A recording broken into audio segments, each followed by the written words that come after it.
Hey, what's up, guys, and welcome back to my reading journey. I hope you're all doing absolutely fantastic, and today, as usual, we're gonna continue the book by Cicero on the ideal orator. It's gonna be the 45th part of the third book, so let's get started.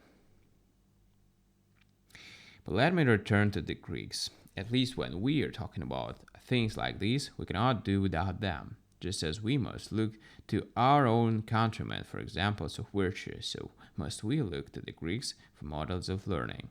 It is said that at one time there were 7 men among them who were considered wise and were actually called by that name. All of these, with the exception of Thales of Miletus, were leaders of their communities. And is there anyone in that same period who, according to the tradition, was more learned or whose eloquence was better equipped with literary culture than Pisistratus? He is said to have been the first who arranged the books of Homer, which were previously in the state of confusion, into the order in which we have them today. He did not, to be sure, do his fellow citizens much good, but he enjoyed his preeminence in eloquence, not without excelling in literature and learning.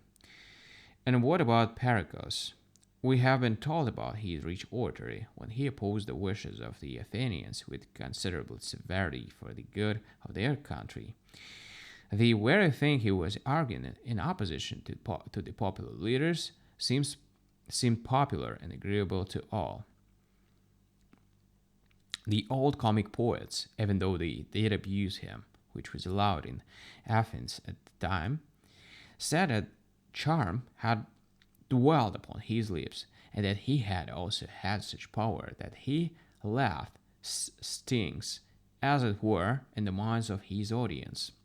And this man had not been trained by some ranter to bark at the water clock, but as we have been told, he was taught by the famous Anaxagoras of Clazomenae, a highly accomplished man with the knowledge of the most important subjects.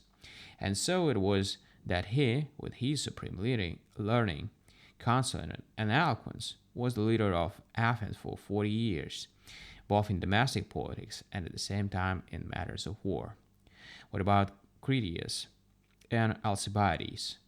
Though they did not benefit their fellow citizens, they were certainly learned as well as eloquent. Didn't they owe their education to their discussion with Socrates? Who was it that provided Dion of Syracuse with the refinement of all kinds of learning? Wasn't it Plato? And it was also Plato being not just a teacher of the tongue, but also of the mind and of virtue, who urged him to liberate his country and equipped and armed him to do so.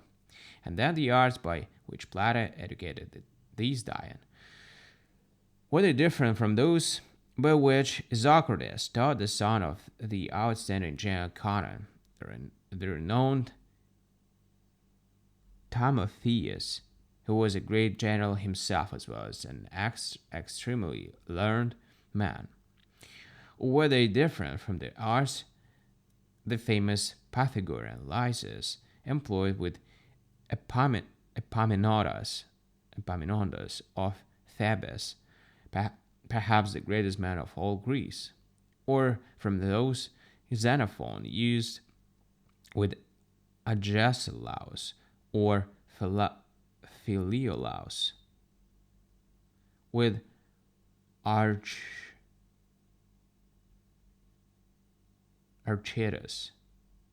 of Tarentum, or Pythagoras himself with the entire ancient Greek part of Italy that was once called Greater Greece? I, for one, think not. I find one kind of instruction that covered everything suitable for a person of learning who, at the same time, desired preeminence in the state. Those who had received these instruction provided that they also had a talent for expression, and that they had, with some support of nature, devoted themselves to speaking, are the ones who possessed unsurpassed eloquence.